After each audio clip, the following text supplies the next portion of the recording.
Vous souhaitez demander une admission exceptionnelle au séjour, soit par le travail ou par la présence sur le territoire ou par la vie privée familiale. Il faut savoir que lorsque vous formulez votre demande de titre de séjour, il y a une lettre explicative à expliquer votre situation à l'administration.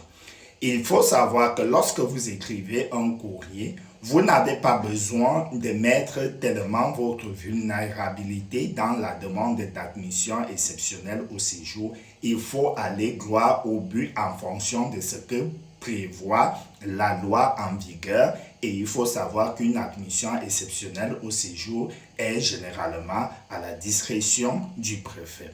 La chose à faire dans votre courrier, c'est de montrer à l'administration que vous avez d'abord des attaches solides sur le territoire français et ensuite que vous vous en occupez de la personne ou de la catégorie qui va vous permettre d'obtenir un titre de séjour si vous êtes salarié, de montrer avec vos bulletins de paie que vous êtes inséré par le travail. Si ce n'est pas la famille, parents d'enfants scolarisés, conjoints, vous allez montrer que vous vous en occupez de vos enfants, l'éducation, vous les accompagnez à l'école.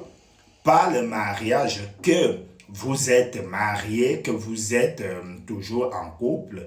Par la suite, vous n'allez pas leur dire je ne peux pas travailler si vous ne travaillez pas parce que je n'ai pas de titre de séjour. Non, l'administration sait bien que si vous n'avez pas un titre de séjour, parfois ou logiquement, vous n'êtes pas censé travailler. Vous allez montrer que vous êtes dans une famille, donc votre femme ou votre mari qui travaille. Voilà, en montrant tout un salaire. Si vous avez des enfants, c'est à l'administration de juger que le salaire qu'une seule personne ramène dans le foyer n'est pas suffisant avec le nombre de personnes de la maison. Par exemple, un couple qui a 4 enfants, c'est seulement monsieur qui travaille, madame ou madame travaille. Et madame travaille par exemple 1800 €, ce n'est pas suffisant. Donc n'allez pas leur dire je ne travaille pas, je stresse, ceci, cela.